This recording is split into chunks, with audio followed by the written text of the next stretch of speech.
She was cast out, an omega, pregnant, abandoned in the snow by the very man who swore to protect her. But when the moon rose that night, something ancient answered her cries. A shadow stepped from the forest, tall, powerful, eyes burning like fire. And with a voice that shook the silence, he said only 3 words. "You are mine." The snow did not fall so much as it consumed. Every flake drifted like ash over the endless stretch of frostbitten forest, swallowing the world in silence. The trees stood black and skeletal against the moonlight, their branches reaching like claws at the sky. Somewhere between them trudged a lone woman, each step a battle against the weight of her own exhaustion. Lyra staggered forward, one hand pressed to her swollen belly, the other gripping the edge of her threadbare cloak. Her long, midnight hair clung to her face in damp strands, and her pale skin glowed ghost-like against the cold. Her breath came in ragged gasps, little clouds that dissolved into the frozen night. She had been cast out 3 nights ago. Not with a warning, not with mercy.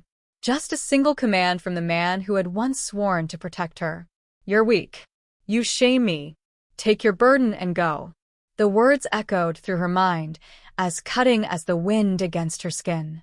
Lyra had thought herself immune to heartbreak after years of surviving cruelty, but those words had stripped her of even that thin armor.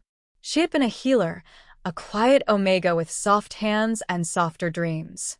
She had believed the promises of her alpha, until her pregnancy became inconvenient, and he became someone she no longer recognized. Now she was alone, heavy with a child she had never planned to raise without a pack. Every step forward was a defiance of everything she'd been told, that without a mate, without a family, she was nothing. But the tiny heartbeat beneath her palm whispered otherwise.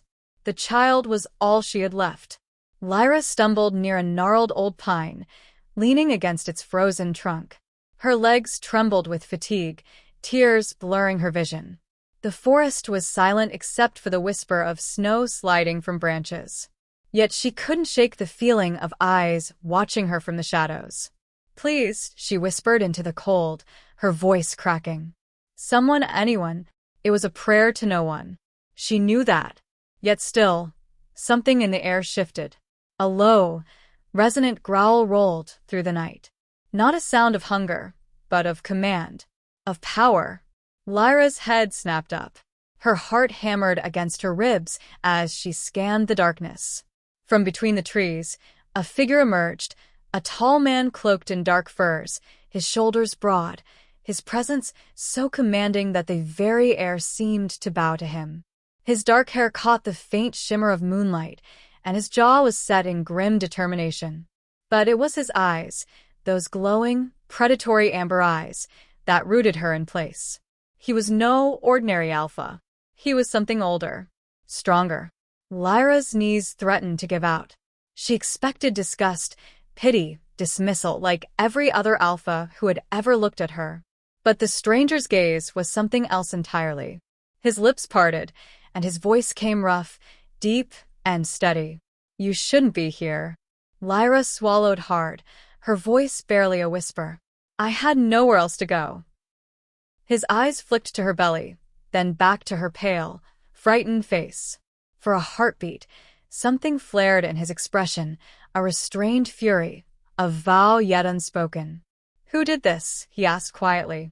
She shook her head, hugging her arms around herself. "He said I was weak. He said no one would want me." The alpha's jaw tightened, his gaze narrowing like a wolf scenting blood. Snowflakes clung to his dark lashes as he took one slow step toward her, then another.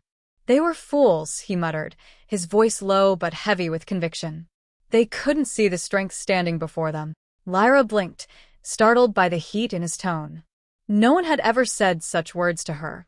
She opened her mouth, but all that came out was a trembling whisper. "I'm not strong. I can barely care for myself, and now I'm carrying a child. I have nothing left." He stopped just a few paces from her, his amber eyes glowing faintly. "You're carrying life," he said firmly. "That is not weakness. That is strength." Lyra's lips trembled, but no words came. His certainty was like a hand reaching into the numbness she'd been living in, pulling her back.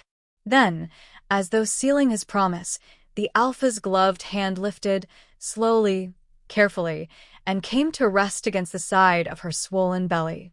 She froze, breath caught in her throat. No man had touched her like this since the night she had been left broken and alone. But his touch wasn't ownership. It was protective. Steady.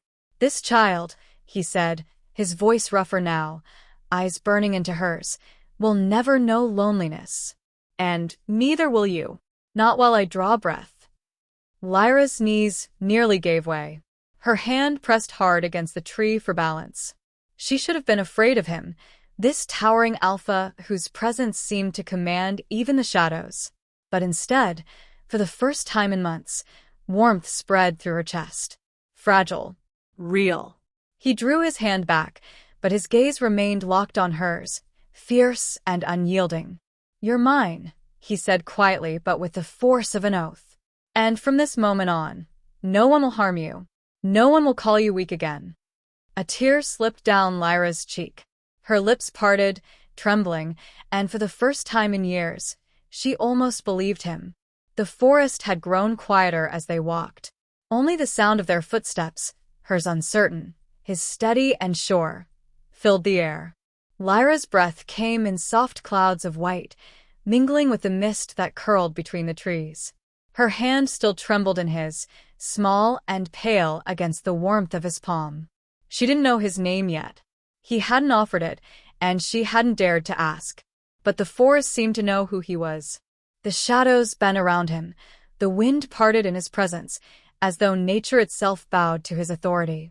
The Alpha led her through the endless woods, each step pulling her deeper into a realm that felt far removed from the world she once knew. She could no longer tell how long they had been walking. The moon had risen higher, painting the frost-slick branches in silver light. Finally, the dark wall of trees broke open, and Lyra stopped short. Ahead stood a fortress carved into the mountainside, massive and ancient, with torches flickering along its ramparts. Banners of deep indigo and black hung from the walls, marked with a silver crest she didn't recognize. Her heart stuttered as she took in the sight. The home of an Alpha. He glanced over his shoulder, amber eyes glowing faintly in the torchlight. "You're safe here," he said, his voice rough but certain. Safe. The word felt foreign, almost cruel in its tenderness. She wanted to believe him, but she knew what packs did to omegas like her, especially ones carrying another male's child. Still, she followed. What choice did she have? As they approached the gates, two sentries straightened, their expressions flickering from respect to shock as they noticed her. "Alpha Kalen," one said, bowing his head. "You've returned." His eyes darted toward Lyra, confusion clouding his features. "And you're not alone." Kalen. The name settled in her mind like a secret promise. "She is with me," he said simply. His tone carried the weight of command, final, unquestionable. The guards didn't speak again. They opened the gates without another word. The great doors groaned as they swung inward, revealing a wide courtyard bathed in torchlight. Wolves moved about, some in human form, others half-shifted, their eyes gleaming like liquid gold in the darkness. Every head turned as the Alpha entered. Lyra could feel their stares burning into her like brands. Her heart pounded. The hand she had in his began to shake. Kalen stopped. Without looking back, he said quietly, "Keep your head high." His voice was steady, low enough that only she could hear. "You walk beside me now, not behind." Her breath caught. She tried, but the weight of so many eyes made her want to shrink, to disappear. Still, she lifted her chin. For one fragile heartbeat, she let herself believe that perhaps he meant it, that she wasn't a burden to be hidden, but someone worth standing beside. They entered the main hall, a cavernous chamber of stone and firelight. A great hearth burned at its center, filling the air with warmth and smoke. Long tables stretched across the room, where warriors paused mid-conversation to stare. The hum of talk died as quickly as it had begun. Lyra felt her cheeks flush. She could feel their judgment, the silent questions. Who is she? What is she doing here? Kalen's voice cut through the silence. This woman is under my protection, he announced. Any who question that will answer to me. A ripple of murmurs passed through the hall, but no one spoke loud enough to challenge him. Lyra's knees nearly buckled beneath her. He guided her to a smaller room beyond the hall, a chamber lined with dark wood, a single fire burning low in the hearth. The warmth washed over her as he gestured toward a chair. Sit, he said, his tone gentler now. She obeyed, folding her hands in her lap. Her eyes darted to him as he poured a cup of water from a clay jug. You're trembling, he said quietly. You've been walking for hours. She hesitated before whispering, Why are you helping me? Kalen looked at her then, really looked. His gaze softened, though the power behind it never dimmed. Because I found you broken, and no one should be left to die alone. His words struck something deep within her, cracking the shell she had built around her heart. You don't even know me, she said. I don't need to, he replied, setting the cup before her. I saw enough. Lyra lowered her gaze, fighting the sting of tears. They called me weak, she whispered. They said no one would ever want me. Then they were blind. His answer came, without hesitation. It wasn't a comfort born of pity. It was a truth spoken by a man who didn't waste words. He stepped closer, his shadow falling over her as he spoke again. You will stay here until you're strong. No one in my pack will touch you, or the child you carry. His tone left no room for argument. I give you my vow. Her head lifted. A vow. Kalen nodded. An alpha's word is law. And in that moment, beneath the flickering firelight, Lyra realized something she hadn't felt in years. Hope didn't always come from gentle hearts. Sometimes, it came from those fierce enough to defy the world itself. Lyra barely slept that night. The bed was soft, far softer than the cold forest ground she had known for weeks, but her mind refused to rest. Every whisper from the corridor, every footstep beyond the heavy oak door, made her flinch. She was in the den of wolves now, the same kind who had cast her out. Outside her window, the moon hung low, bathing the fortress in silver light. Somewhere in the distance, a wolf howled, long and low, a sound that seemed to echo through the marrow of her bones. She pressed a hand over her belly and whispered to the child inside, We'll be all right. I promise. But the words trembled. A soft knock startled her. She froze. Before she could speak, the door creaked open. The alpha stepped inside, candlelight flickering across his sharp features. His dark tunic was undone at the collar, a faint streak of dirt marking his jaw as though he hadn't rested either. I didn't mean to wake you, he said quietly. But I needed to make sure you were still here. Still here. The words carried a strange weight, as though he'd half expected her to run. Lyra lowered her gaze. I wouldn't get far, she murmured. The forest would finish what they started. He crossed the room, the sound of his boots soft against the stone floor. No, he said. I would find you before it did. There was no threat in his voice, only certainty. And that, somehow, made her chest ache. He stopped a few feet away from her bed, his presence filling the small chamber. The pack knows of you now, he said. By morning, every whisper in these walls will carry your name. She looked up sharply. They'll hate me. Some will, Kalen admitted. They won't understand why I brought you here. But they will learn. Her voice was barely a whisper. And if they don't? He met her gaze, eyes glowing faintly gold in the candlelight. Then they'll learn to fear my disappointment. Lyra didn't know whether to feel comforted or frightened by that promise. He lingered a moment longer, then said, Rest, Lyra. You'll need strength in the days ahead. It was the first time he had said her name. It rolled off his tongue with quiet reverence, like he was testing its weight. When he left, the room felt colder. By morning, the fortress was alive with murmurs. Lyra could feel the eyes that followed her wherever she went. She had ventured into the courtyard at Kalen's request, a cloak wrapped tightly around her, though she suspected it was less about the chill and more about hiding herself. Two young women by the well fell silent as she passed. Their gazes darted toward her stomach before one whispered to the other, not quietly enough, an omega and with child. The alphas lost his senses. Lyra kept walking, her cheeks burning. She turned a corner and nearly collided with a tall, broad-shouldered man. His hair was cropped short, a scar cutting across his cheek. The mark of an old battle.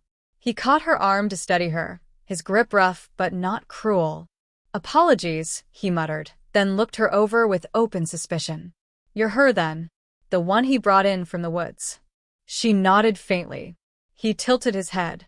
"I'm Darian, beta of this pack." The word beta made her flinch instinctively. Betas had been her tormentors once, enforcers of hierarchy, quick to remind omegas of their place. "I mean you no harm," he added after a beat, his tone softer now. "But you should know this. Your presence here unsettles many." "I gathered as much," she said quietly. He studied her, his expression unreadable. "You've given the alpha something to protect. That alone makes enemies." Her stomach nodded. "He said I'd be safe." Darian's mouth curved, but it wasn't quite a smile. "Safe? With him? Maybe. But safety is never simple in a pack." Before she could respond, a deep voice broke through the tension. "Darian." The beta immediately stepped aside. Kalen was striding across the courtyard, his amber eyes locked on her. "You shouldn't wander without escort," he said, his tone firm but not unkind. "Not yet." "I wasn't far," Lyra murmured. "Far enough," he said. His gaze flicked to Darian. "She is under my protection. That includes from your curiosity." Darian bowed his head. "Understood, Alpha." Kalen turned back to Lyra. "Come." "You'll eat with me." Her breath caught. "Eat with you?" His lips twitched, almost amused. "Do omegas not dine in your old pack?" "They did," she said, "but not with alphas." He looked at her for a long moment. "Then consider this your first lesson in mine." Later, seated across from him in the grand hall, Lyra could barely lift her eyes from the plate before her. The food, warm bread, roasted meat, berries, was more than she'd seen in weeks, but her stomach twisted too tightly to eat. Around them, wolves dined in tense silence, all pretending not to stare. Kalen ignored them entirely. "You've been starved," he said. "Eat." She obeyed, forcing a bite past her throat. His eyes softened slightly. "You don't need to be afraid here." Her voice came out small. "But they are." He leaned back, studying her. "Fear is born of ignorance. They'll learn." A woman's voice interrupted them, a low, venomous drawl. "Or they won't." A tall, red-haired she-wolf stood near the table's edge, her green eyes sharp as glass. "You bring a pregnant omega into the heart of your pack and expect us not to question your judgment." The hall went still. Kalen rose slowly, his presence suddenly towering, dangerous. "Rhea," he said, his tone smooth as a blade. "You question me in front of my people?" She didn't flinch. "I question what weakens us." Her gaze cut toward Lyra. "She's a stranger. A burden." "Why?" "Because I chose her," Kalen said, voice low and final. The words cracked through the hall like thunder. Rhea faltered, her mouth half open. Kalen stepped closer, his amber eyes gleaming with unspoken warning. "And no one questions my choices." The silence that followed was absolute. Rhea bowed stiffly and retreated. Lyra sat frozen, pulse hammering in her ears. Kalen turned back to her, his voice softer now. "You see? No harm will come to you. Not while I'm here." But as she looked into his eyes, she saw something more than protection, something dangerous, powerful, and utterly consuming. And for the first time, she began to wonder, had she been rescued? Or claimed? The fortress was heavy with tension that could be felt in the air, like a storm waiting to break. Whispers had turned to growls, hidden glances into open stares. Everywhere Lyra went, eyes followed her. Not just curious now, but assessing, judging. Kalen had forbidden anyone from speaking against her, yet she could feel the unease rippling through the pack like a living thing. Power obeyed him, yes, but loyalty, that was harder to command. By the third morning, the murmurs reached his ears. And by dusk, they reached his temper. Lyra stood in the great hall, the fire crackling behind her. Her hands were clasped protectively over her belly as voices rose in argument near the long table. She wasn't supposed to be there. Kaelin had told her to stay in her chamber, but when she heard the shouts, she couldn't stay away. "You've brought weakness into our home," a deep voice snarled. The speaker stepped forward. Kael, a senior warrior with broad shoulders and eyes like cold iron. His scars told of battle, his posture of pride.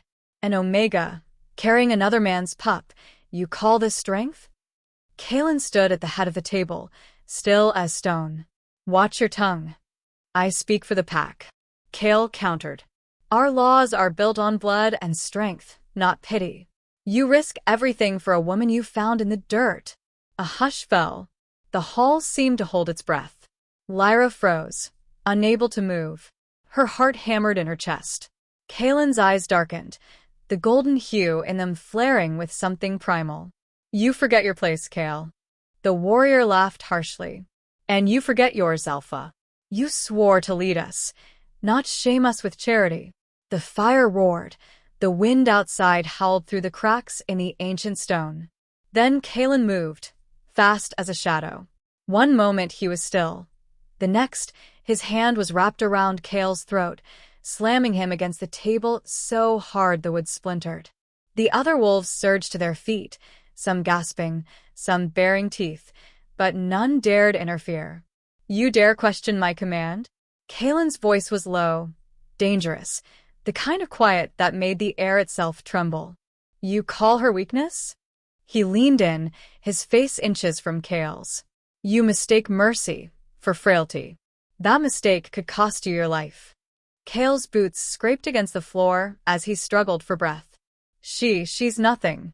Lyra flinched as if struck. Kaelin's eyes snapped toward her, and in them burned something more dangerous than fury. "Possession. He said, his voice rising like thunder, "is mine." He released Kael, who dropped to his knees, gasping. The hall was silent, but for the Alpha's breath, sharp and steady. "She carries life," Kaelin continued, his tone edged with command. "And that life will be raised under my protection, under my name. Anyone who questions her," he paused, his gaze sweeping over the entire hall, "questions me." Not a sound followed. Not a murmur, not a protest. Only the crackle of fire and the faint rustle of fear as wolves lowered their eyes. Slowly, Kaelin turned. His gaze found Lyra, still standing frozen by the hearth. "Come," he said. It wasn't a request, but it wasn't harsh, either, more like a tether pulling her closer. She hesitated, her legs trembling, but when she reached him, he extended his hand. She placed hers in it, and he lifted it gently, his thumb brushing across her skin. "From this day," he declared, "she stands beside me. Any who disrespect her will answer for it with blood." Gasps echoed around the hall. Even the flames seemed to falter. Kael looked up from the floor, fury and humiliation burning in his eyes, but he bowed his head all the same. "As you command, my Alpha." Kaelin didn't release her hand until he was sure no one else would speak. Then, quietly, he led her out of the hall. The corridors were silent, lit only by flickering torchlight. Lyra's breath came fast. "You didn't have to do that," she whispered when they were alone. He stopped, his expression unreadable. "Didn't I? They'll hate me even more now." "They already did," he said. "The difference is that now they'll fear crossing you." She turned her face away, tears stinging her eyes. "I don't want to be feared." He softened slightly, his voice dropping. "No." "You want to be safe." Her throat tightened. She nodded. He stepped closer, his warmth radiating in the cold corridor. "They'll come to understand, Lyra. I'll make sure of it. But until then, I'll stand between you and every blade this world raises." For a long moment, she couldn't speak. The sincerity in his tone was too much, too raw. "Why?" she whispered finally. "Why me?" Kaelin's gaze held hers, steady and unreadable. "Because when I found you, you didn't beg to be saved. You fought to keep walking. Even broken, you were trying to survive. His eyes flicked down to her stomach, then back up. That kind of strength deserves protection. Something inside her broke. Or perhaps healed. She didn't know which. The silence stretched between them, deep and full of meaning neither dared name. When he turned to leave, she caught his hand. Kalen. He paused. I don't know if I can be what your pack expects. He glanced back, a faint, wry smile touching his lips. Then be something better. And with that, he left her standing in the flickering light, her heart unsteady, but her spirit burning brighter than it had in years. Outside, the wind howled through the fortress towers, carrying whispers of rebellion, and something darker. Because though the Alpha had claimed his Omega, not every wolf would accept her place by his side. The fortress had gone still by nightfall. Even the torches along the battlements burned lower, their orange glow flickering weakly against the cold wind that rolled down from the mountains. Inside her chamber, Lyra stirred awake from restless dreams, dreams filled with golden eyes, sharp teeth, and the scent of smoke. She sat up, the chill biting at her skin. The silence was wrong. Too deep. Too heavy. Normally, she could hear the faint shuffle of guards, the murmur of voices in the halls below. But now there was nothing. A prickling unease crawled down her spine. She pulled her cloak tighter around her shoulders and rose. The fire in her hearth had long since died, leaving only a few fading embers. She moved toward the door, hesitant, heart pounding. Her instincts whispered danger. Then she heard it. A soft click of movement outside. A shadow shifting. Lyra froze, her pulse quickening. Who's there? She whispered. Silence. Her fingers brushed over the wooden latch. She should stay quiet, she told herself. Wait for morning. Wait for Kalen.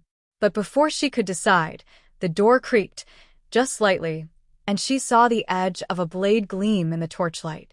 Her breath hitched. The figure slipped inside, cloaked, hood drawn, moving with purpose. A male wolf, broad-shouldered but not Kalen. His scent was sharp, bitter, filled with hate.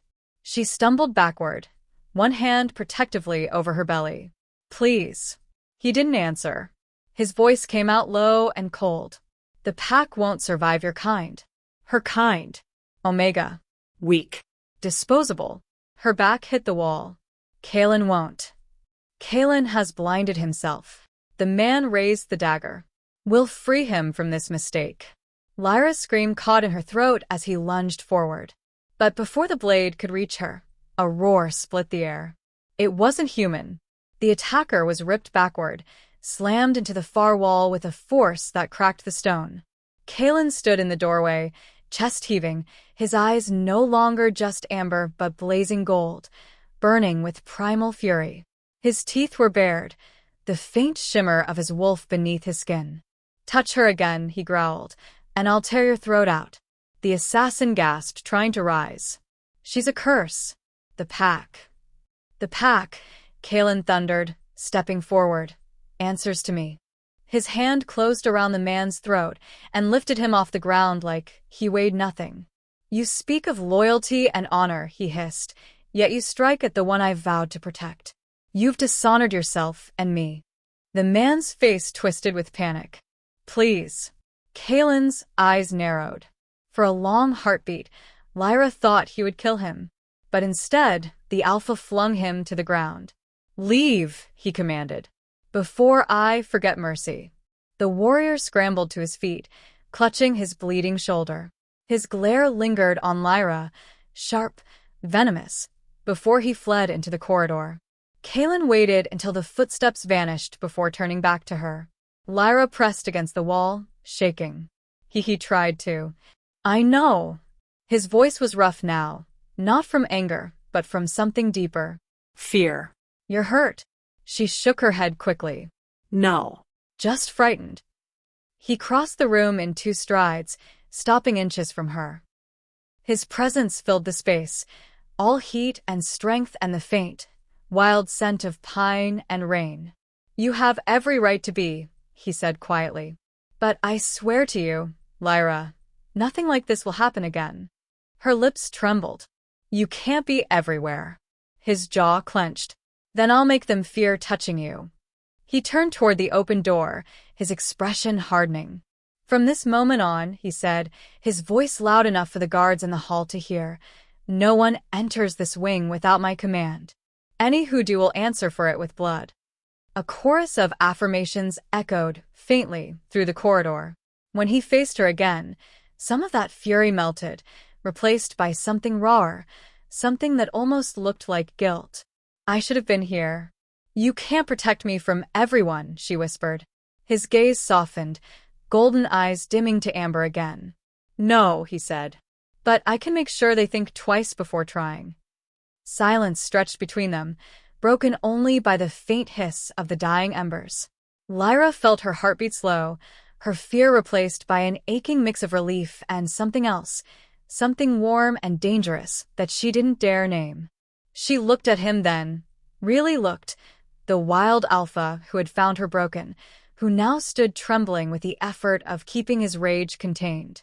You risked everything, she whispered. For me. He held her gaze, his voice quiet but certain. You are everything worth risking. The words wrapped around her like the first true warmth of spring. She wanted to thank him, to say something, anything. But before she could, he turned away, raking a hand through his hair. You should rest, he said roughly. You're safe now. As he left, the door shut softly behind him, and she sank back onto the bed, her pulse still racing. Safe. She repeated the word to herself. But in her heart, she knew safety wasn't the whole truth. Because whatever bond was forming between her and Kalen, whatever strange, magnetic pull tied their fates together, it was growing stronger by the hour.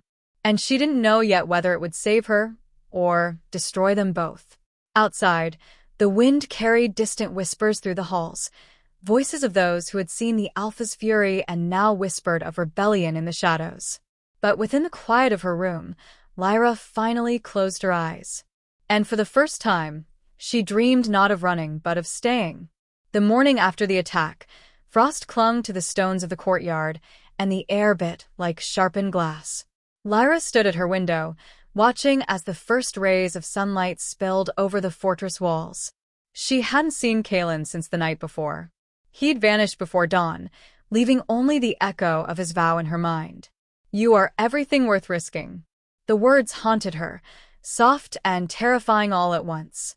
Her hand drifted to her stomach, where the child within stirred faintly. He means well, she whispered. But can we really belong here? As if in answer, a shout echoed from below. She turned and froze. 2 pack members were carrying a young man through the courtyard, blood darkening his tunic. His leg hung limp, crimson staining the snow beneath him. The sight dragged her back to old memories of a different forest, a different pack, one that had left her bleeding and alone. Without thinking, she rushed down the stairs. The guards hesitated as she approached, clearly unsure whether to stop her or bow.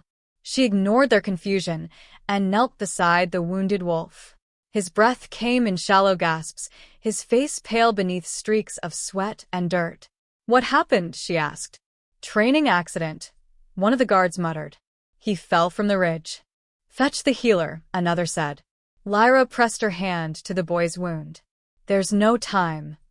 The gash was deep, dangerously close to an artery. The scent of blood filled her senses, but she didn't flinch. Hold him still. The guards exchanged glances, then obeyed. She tore a strip from her cloak, wrapping it tightly around his leg to stem the bleeding.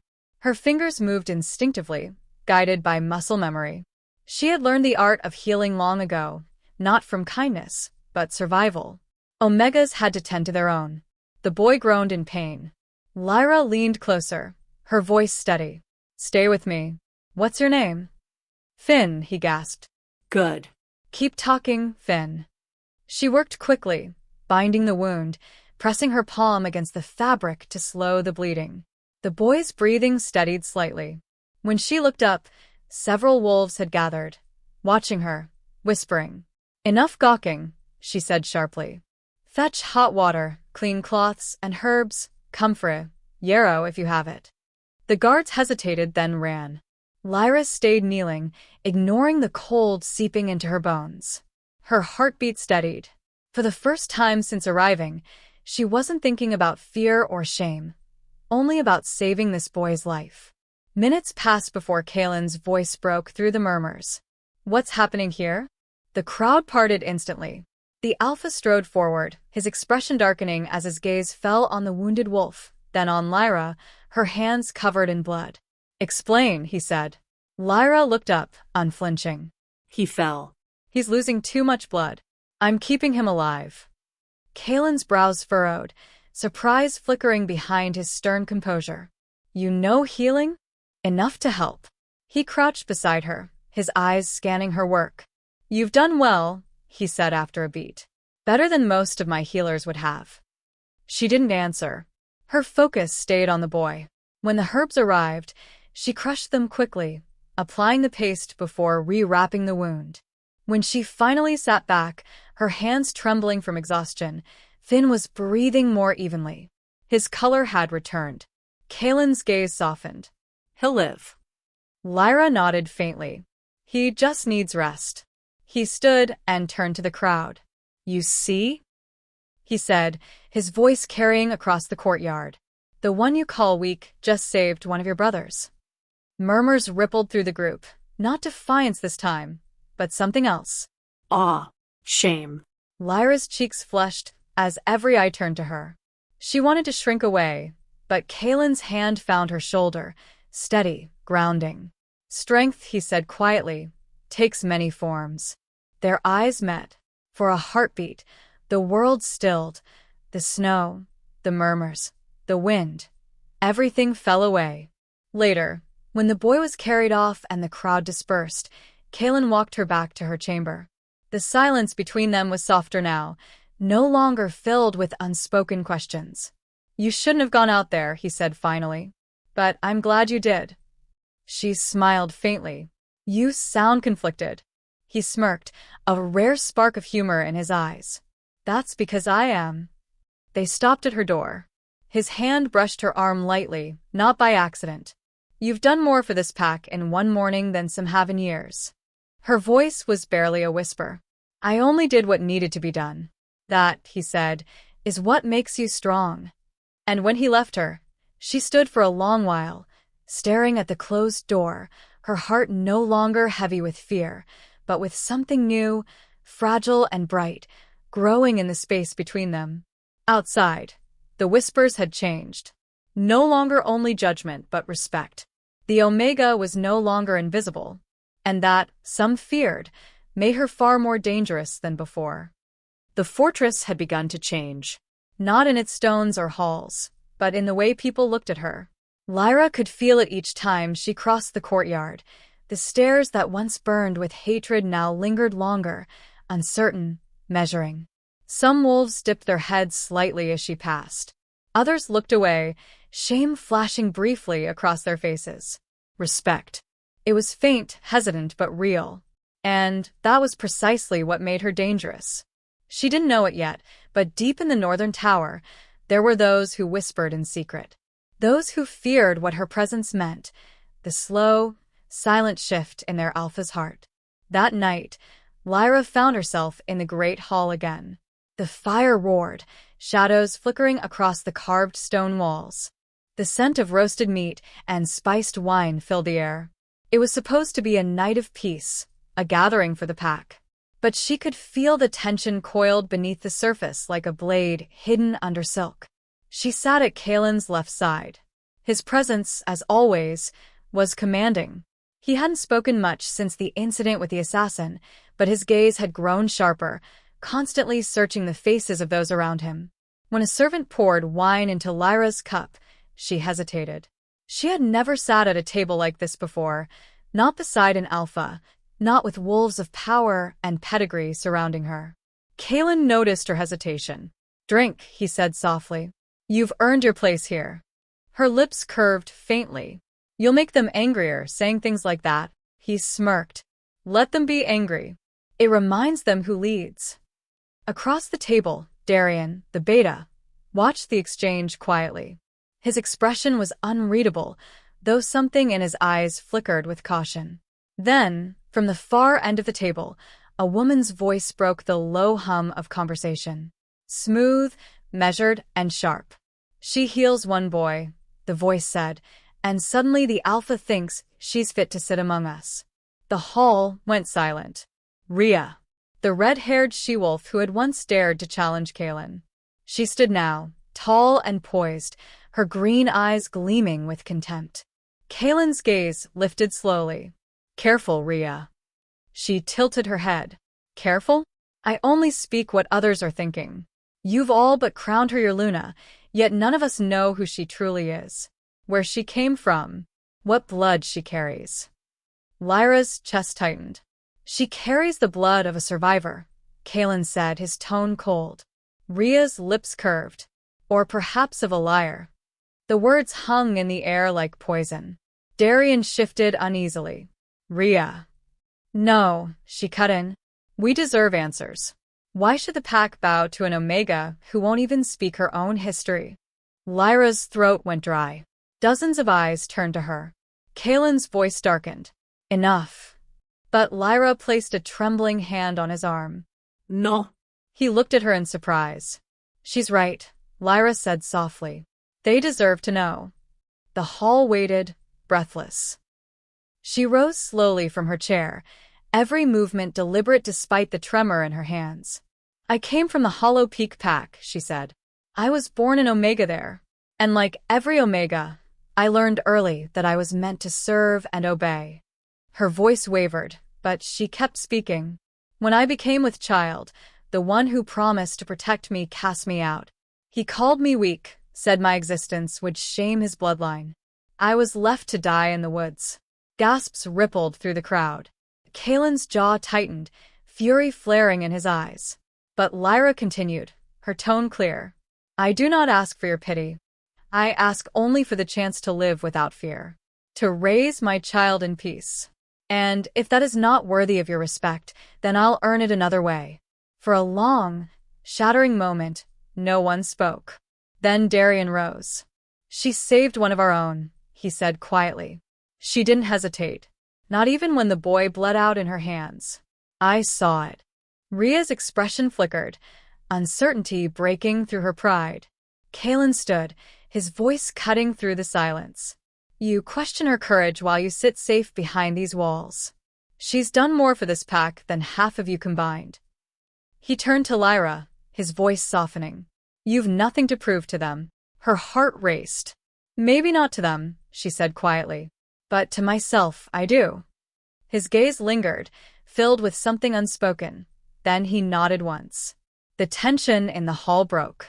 Slowly, the wolves returned to their meals, murmuring quietly.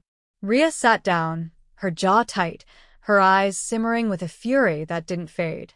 Later that night, Kaelin found Lyra on the balcony overlooking the forest. The moonlight painted her in silver, her dark hair loose, the wind tugging at her cloak. "You shouldn't have had to tell them that," he said softly. "I needed to," she replied.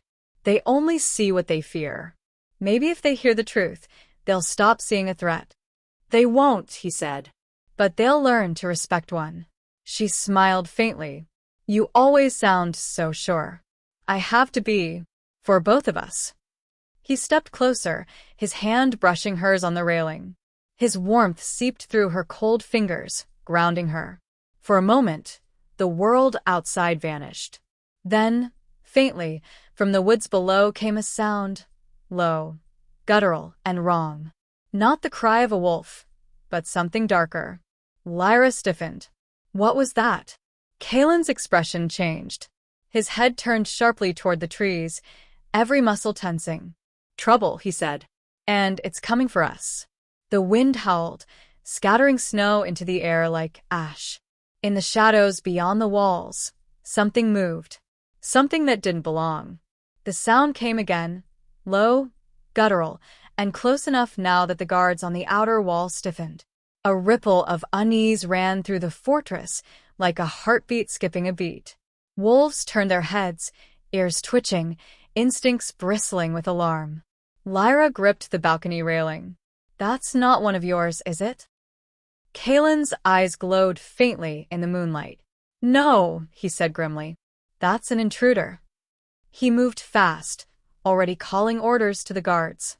Within seconds, the fortress burst into motion, warriors flooding toward the gates, weapons glinting in the torchlight, the low growl of wolves echoing through the halls.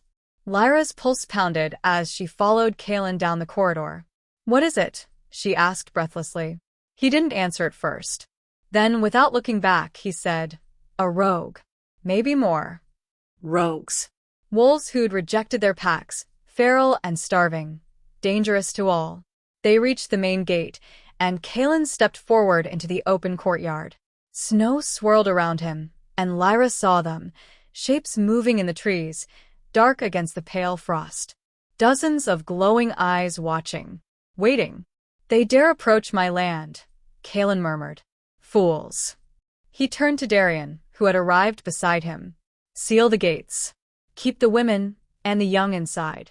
No one leaves until it's over. Lyra opened her mouth to protest, but his gaze caught hers, fierce and commanding. You stay here. I can help, she said quickly. There could be wounded. I said stay, he growled, the alpha's power thrumming in his tone. But there was fear in his eyes too, buried deep beneath the authority. She nodded reluctantly. As he turned to face the woods, the rogues broke from the shadows. A dozen of them, maybe more, twisted by hunger and rage, their forms half-shifted between wolf and man. They hit the gates like a storm. The pack met them head-on. Steel clashed. Growls tore through the night. From the balcony above, Lyra watched in horror as chaos unfolded below. Kalen moved through the fray like a living weapon, fast, precise, lethal. Every strike was clean, every movement protective, as if he were a force of nature bound to shield all that was his. And yet she saw something else.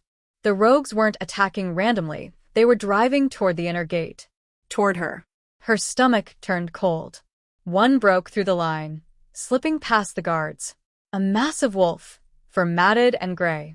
It sprinted across the courtyard, eyes locked on the balcony where she stood. Lyra stumbled back.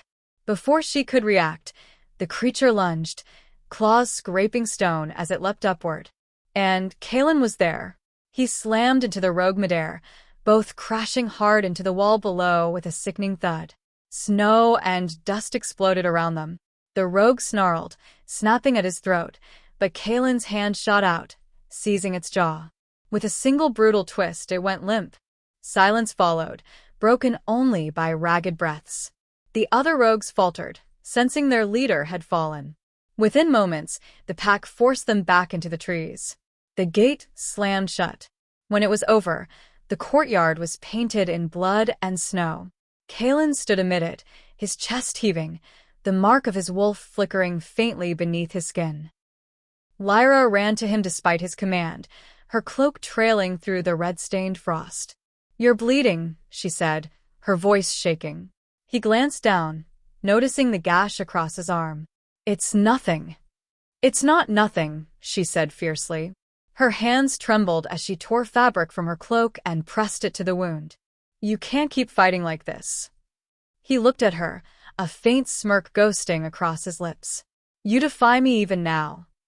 You're not my alpha, she said without thinking, then froze. For a moment, the world seemed to stop. His eyes flared, not with anger, but something darker. Deeper. He reached up, fingers brushing her jaw. No, he murmured. But you're mine, whether you admit it or not. Before she could speak, a horn sounded from the upper wall, the ancient signal for an oath gathering. Kalen turned, his expression sharpening. Tonight, he said, we end the whispers. Later that night, beneath the cold, silver glow of the full moon, the entire pack gathered in the courtyard. The fire pits blazed, casting long shadows across the stone. Lyra stood beside Kalen, her heart pounding in her chest. What is this? She whispered. The moon oath, he said. A vow older than the packs themselves. When an alpha chooses a mate, when he binds his soul before the moon, none may challenge it. Her breath caught. Kalen, you can't. He took her hand. I can. And I will. He stepped forward, his voice carrying through the courtyard like a command from the heavens. Before the moon and my ancestors, I claim Lyra of Hollow Peak as mine. Not as charity, not as pity, but as my equal, my Luna. Gasps rippled through the crowd. Rhea's face went pale. Darian bowed his head. Kaelin turned to Lyra, his gaze unwavering. If you'll have me, he said softly, stand beside me now. Every instinct screamed that she shouldn't, that the pack would never forgive it, that her life would never be the same. And yet, she took his hand. The fire roared higher, the moonlight brightening as if the heavens themselves bore witness. Around them, the pack dropped to one knee, heads bowed in reverence or fear. Kaelin squeezed her hand, his voice low enough that only she could hear. It's done, he said. They can never take you from me now. She looked up at him, eyes glistening with both awe and terror, because she knew what he didn't say aloud. In binding himself to her, Kaelin had defied ancient law, and the cost of breaking the old ways always came due. The night after the moon oath was eerily calm. Too calm. The snow had stopped falling, leaving the world in perfect stillness, as though even nature held its breath after what had been done. Kaelin slept little. He stood at the high window of his chambers, shirt half undone, his gaze fixed on the dark forest stretching beyond the fortress walls. The firelight behind him painted his broad shoulders in gold and shadow. He had bound himself before the moon, declared an Omega as his Luna. It was done irreversible, and he knew it had made enemies of his own blood. Lyra stirred in the bed behind him, her voice soft. You haven't closed your eyes all night. He didn't turn. I can feel it, he said. The unrest. The silence is too heavy. It's waiting to break. She rose slowly, wrapping a blanket around herself. You can't protect me from everyone, Kaelin. He glanced back at her then, his expression unreadable, torn between admiration and fear. Maybe not, he said quietly, but I'll die trying. Lyra moved closer, her hand resting on his arm. Don't speak of dying. His gaze softened. I don't intend to, but love and death have always walked the same path for wolves like me. She opened her mouth to answer, but a knock shattered the silence. A single, urgent sound, too quick, too hard. Alpha. Darian's voice, muffled but strained. Kaelin strode to the door, wrenching it open. What is it? The northern watchtower, Darian said, breathless. It's on fire. By the time they reached the courtyard, flames were clawing their way into the night. The northern tower, one of the outermost walls, burned bright orange, smoke curling toward the stars. Kaelin barked orders, his voice cutting through the chaos. Form a line. Buckets, snow, anything that will hold water, move. Lyra followed despite his protests. The heat hit her like a wall, the crackle of fire deafening as wolves rushed to contain the blaze. She caught sight of Rhea standing on the ramparts, shouting commands, for once her face stripped of pride, replaced by raw urgency. This isn't an accident, someone yelled. The words spread through the crowd like wildfire itself. Not an accident. Sabotage. Kaelin's eyes darted to Darian. Find who did this. Darian nodded and vanished into the smoke. Lyra helped where she could, passing buckets, her lungs burning with smoke. Then she saw it, a flicker of movement on the far wall. A figure cloaked in dark leather, slipping through the chaos toward the gate. Kaelin, she cried, pointing. There. The Alpha turned just as the figure lunged, not toward him, but toward her. A flash of steel. Lyra gasped, stumbling backward. But before the blade could reach her, Kaelin intercepted it, his arm locking around the attacker's wrist. The man snarled, twisting free. For a moment, the firelight caught his face, scarred, feral, eyes burning with hatred. Kaelin hissed. The exiled warrior smirked, lips curling into a grin. You cursed us all, Kaelin. You broke the law for her. Kaelin's voice was low, deadly. You dare raise a hand against your Luna? She's no Luna, Kael spat. She's your weakness. The two wolves clashed, strength meeting fury. Sparks rained from the burning tower as steel met steel. Around them, the pack froze, caught between fear and disbelief. Lyra's heart pounded as she watched. Every strike, every growl. She wanted to scream, to run, but her legs wouldn't move. Kale lunged again, his blade cutting through Kalen's side. Blood splattered across the snow. Lyra cried out. Kalen didn't flinch. He grabbed Kale's arm, twisting hard, disarming him. Then, in one motion, he drove the blade into Kale's chest. The warrior staggered back, shock flashing across his face. He fell to his knees, the firelight flickering in his dying eyes. "Forgive me," he gasped. "I only wanted to save the pack." Kalen stood over him, breathing hard. "You doomed it." Kale collapsed, motionless. Silence fell. The fire crackled, painting the courtyard in shades of red and gold. Then Kalen swayed.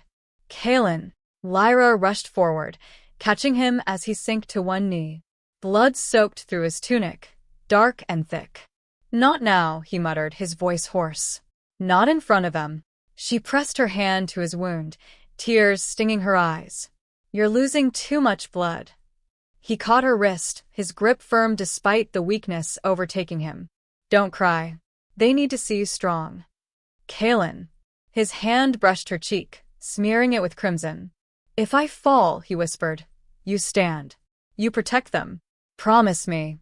She shook her head, choking back a sob. "You're not going to fall." But his eyes were fading, the golden fire dimming to amber. "Promise me." "I promise," she breathed. He smiled faintly. "My fierce Omega." Then his hand dropped.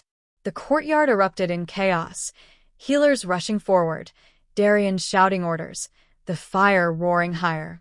Lyra's world blurred around her, the sound of her own heartbeat deafening in her ears. She pressed her hands to Kalen's chest, whispering his name over and over. "Don't leave me. Please don't leave me." The firelight flickered, and for one terrifying moment, she thought it was the last thing he would ever see. But as dawn crept over the horizon, painting the sky in blood and ash, one truth became clear. The pack was leaderless. The Alpha had fallen, and the Omega he had chosen would now have to stand in his place. The morning that followed was one of silence, the kind that carried the weight of mourning and disbelief. The great hall, once filled with the confident stride of its Alpha, now echoed with uncertainty. Lyra stood beside Kalen's still body, her trembling hands hovering over his chest. He lived barely. His breathing was shallow, his skin pale beneath the fading firelight. The healers had done all they could, stitching the deep wound along his ribs, but their eyes told her what their words could not. He might not see another dawn. She brushed the dark hair from his forehead and whispered, "You promised me you wouldn't leave." He didn't stir. Rhea approached quietly, her usual poise softened by something almost human, remorse. "He fought for you," she said. "For all of us." Lyra turned, eyes glistening with tears and fury. "And yet half this pack watched in silence while he bled." Rhea flinched. "We didn't know Kale would." "No," Lyra interrupted, her voice breaking. "You didn't want to believe he would, because it was easier to blame me." The Beta looked down. "What will you do now?" Lyra looked at Kalen, at the man who had claimed her, protected her, defied every law for her. Then she lifted her chin, something unbreakable in her eyes. "I'll do what he would have done. Protect them all, even if they don't deserve it." By midday, Lyra stood before the gathered pack in the courtyard. Snow fell softly around her, melting as it touched the warm stone. The wolves watched her in tense silence, unsure whether to bow or turn away. Darien stood to her left, bruised, bandaged, but loyal. Rhea to her right, face unreadable. Lyra took a breath, the cold air searing her lungs. "You all swore to follow your Alpha, to protect his blood, his honor, and his choice." She paused, scanning the crowd. "And yet last night, one of your own turned his blade on him." A murmur rippled through the wolves. Lyra raised her hand. "Kale is gone. His treachery ends with him. But his doubt remains. the doubt he planted in each of you. That an Omega cannot lead. That an Omega cannot be chosen. Her voice grew stronger. You see weakness when you look at me. But you forget. I survived when the world cast me out. I carried life through rejection and pain. I stood beside your Alpha when no one else dared. Her gaze swept across the courtyard, meeting every eye. You call me fragile? Then you have never known true strength. Silence followed. Then, one by one, wolves lowered their heads. Darien stepped forward, bowing deeply. I stand with the Luna. Then another followed, and another, until nearly the entire courtyard knelt before her. Lyra swallowed hard, her throat thick with emotion. For a moment, she saw Kaelin's shadow beside her, proud, approving. Days passed. The fires were rebuilt. The fortress healed. And slowly so did she. Kaelin's fever broke on the third night. His breathing steadied. When his eyes finally opened, Lyra was there, curled beside him, exhaustion written into every line of her face. Lyra, his voice was hoarse, barely a whisper.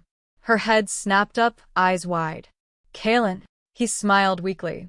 You look like you've been fighting the moon itself. I nearly did, she said, tears slipping down her cheeks. You almost left me. He lifted his hand, brushing her face with trembling fingers. I couldn't. You'd hunt me down in the afterlife. A choked laugh escaped her, half sob, half relief. He tried to rise, but she pressed a hand to his chest. Rest. You've done enough. I've done nothing, he murmured. You're the one who led them. Darien told me. They needed someone, she said softly. So I became that someone. For you. His eyes darkened, something fierce returning to them. You were never for me. You were always meant to lead, Lyra. I just had to show you. By the next full moon, the fortress had changed. Where whispers of defiance once lingered, there was unity. Where fear had taken root, there was respect. Lyra stood beside Kaelin in the great hall, his arm around her shoulders, his strength returned though his movements were slower. The pack knelt before them, not in fear, but in loyalty. Rhea stepped forward, bowing her head. Alpha. Luna. The pack stands with you. Kaelin's voice rang through the hall, steady and strong. We have lost much, but from loss comes strength. From pain, purpose. He turned to Lyra. And from darkness, light. He took her hand and led her toward the window, where the moon shone full and white. Before the moon, he said softly, I vowed that you would never be alone. Today, I make a new vow. She looked up at him, eyes glistening. What vow? That our child will grow in a world where power isn't measured by birth, but by heart. Tears welled in her eyes. You'd change the laws for me? For us, he corrected, smiling faintly. For every outcast who ever thought they weren't enough. The pack bowed low. The torches flared brighter, as though the flames themselves honored his words. Lyra's heart swelled with a quiet, unshakable certainty that the world she had once feared would now be remade in their image. As Kaelin leaned down, pressing his forehead to hers, she whispered, You kept your promise.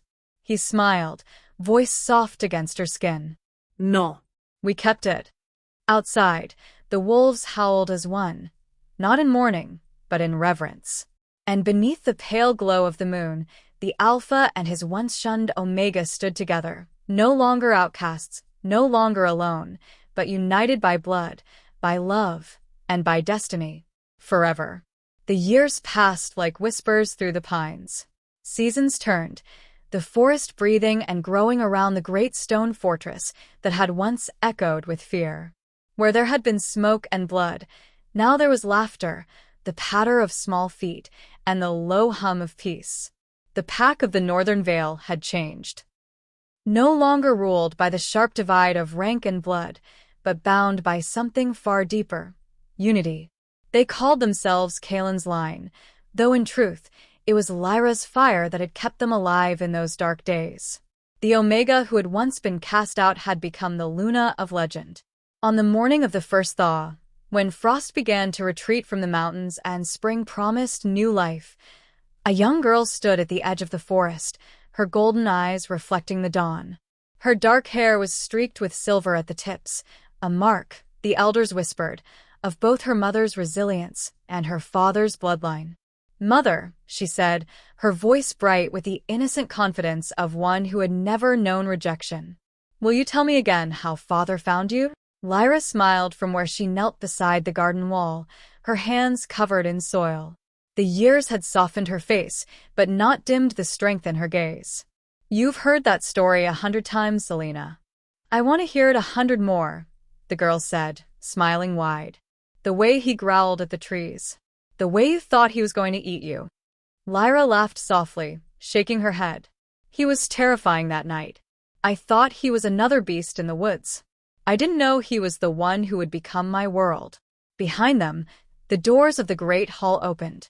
Kalen stepped into the sunlight, his stride slower now, but his presence still commanded the space around him. The years had carved lines of wisdom into his face, his dark hair streaked with gray. Yet his amber eyes, those fierce, burning eyes, were unchanged. He watched his daughter twirl among the snowdrops and turned his gaze to Lyra. "She's got your defiance," he said with a smirk. "She's got your stubbornness," Lyra replied, rising to meet him. He leaned down, pressing a kiss to her forehead. "I call it strength." She smiled. "You always did." Together, they watched their daughter chase the sunlight, laughter ringing across the courtyard. Around them, pack members trained, traded, and laughed. Wolves shifted and ran freely through the outer fields. What had once been a place of shadows and suspicion was now alive with purpose. "She'll lead them one day," Kalen murmured, eyes softening as he watched Alina. Lyra tilted her head toward him. "Do you think they'll accept her?" "They already have," he said simply. "She was born under the blood moon, the same night the packs united. That was no coincidence. The moon chose her, just as it chose you." Lyra's gaze drifted upward. The moon, faint in the daylight, hung above the snow-capped peaks, silent, eternal, watching. "I used to be afraid of it," she admitted. "It saw everything. My pain. My shame. My loneliness. And now, she said quietly, it reminds me that even the coldest light can guide you home." That night, when the moon rose full and golden over the valley, the pack gathered for the run of renewal. It was a tradition Lyra herself had created, a celebration of freedom, of belonging. Wolves of every rank ran side by side beneath the moon. No hierarchy, no chains. Kalen stood at the edge of the field, Lyra beside him, their hands intertwined. "You've done it," he said softly. "You've changed everything." She smiled faintly. "We did." "Do you ever think," he murmured, "how different things might have been if I hadn't found you that night?" Lyra's eyes glimmered with warmth. "You didn't find me," she said. "The moon sent you." He chuckled. "Still sounds like fate. Or stubbornness," she teased. They fell quiet as the wolves began to run, hundreds of them, silver and gold under the moonlight, their howls weaving into a single song that rose into the stars. Among them, Alina ran at the front, her laughter blending with the rhythm of the pack, the wind carrying her voice like a promise to the future. Kalen pulled Lyra close, his breath warm against her ear. "You see," he said softly, "they don't whisper anymore." Lyra leaned into him, her eyes reflecting the silver glow of the moon. "No," she whispered, "now they sing." And in the centuries to come, the legend of the Alpha and his Omega would be told around fires and under the stars, a tale of strength and redemption, of love that defied the laws of blood and fate.